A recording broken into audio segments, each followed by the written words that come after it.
Deputy Prime Minister, I welcome you and your delegation to India. We meet at a time when the world is under considerable churn.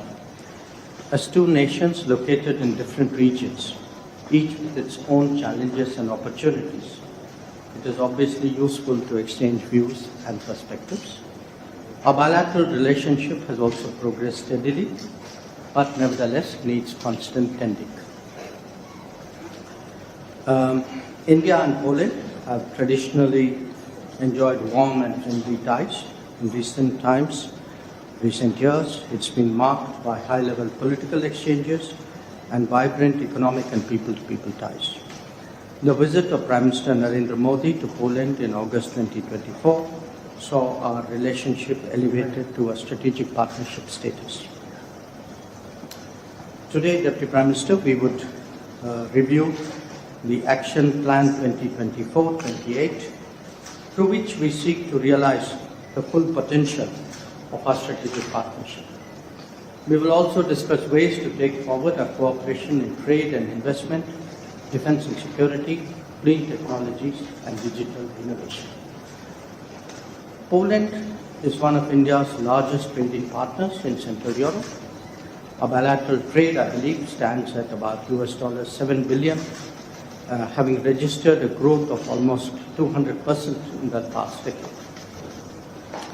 Indian investment in Poland has surpassed $3 billion, creating a number of job opportunities for Poles. India's strong economic growth, size of its market, and pro-investment policies provide immense opportunity for Polish businesses. We will also explore promoting deeper cultural and people-to-people ties. The Dobre Maharaj remains a cherished link. I recall meeting Polish youth in February last year under the first Cham Saheb Memorial Youth Exchange Program. It is heartening to note that Indology continues to thrive and yoga is popular in Poland. Today, our conversation will naturally cover regional and global developments.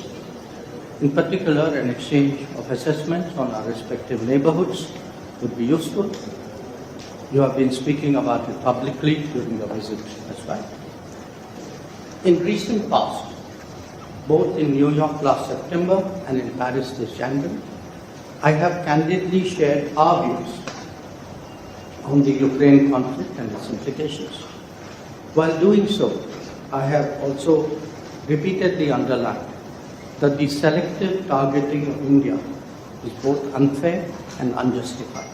I do so again today.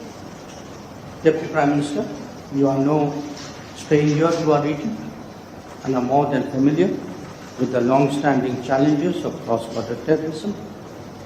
I hope at this meeting to discuss some of your recent travels to the region. Poland should display zero tolerance for terrorism and not help fuel the terrorist infrastructure in our neighborhood. Once again, a warm welcome, and I request you for your opening remarks. Thank you very much for inviting me. As I've already mentioned, I was delighted to be attending for the first time the Jaipur Literary Festival, a great global cultural event.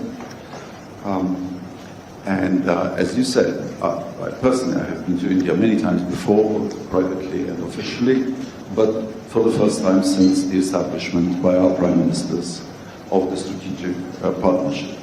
And as you said, we want to review the progress and the perspectives.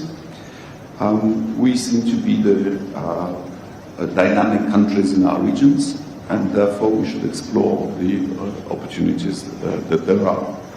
We are also countries that were colonized in the 19th century, so we have particular sensitivities in that area. I completely agree with you on the need to counter transnational, trans-border terrorism. Poland, as you may have heard, has been a victim of both arsons and attempted state terrorism when a Polish railway line was blown up under a moving train just very recently. Fortunately, through the incompetence of the terrorists, there were no casualties. I also completely agree with you on the unfairness of selective targeting by tariffs, and we in Europe know something about that also, and we fear that this is progressing to a global trade turbulence. I was very glad to be able to discuss with you in Paris the state of affairs in the format of Weimar Triangle Plus, and we are hoping that India will continue to stay engaged in Europe.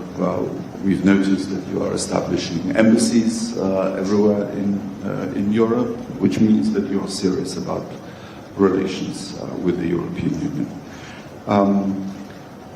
It will be the turn of our Prime Minister to come to India, and I hope that happens before too long.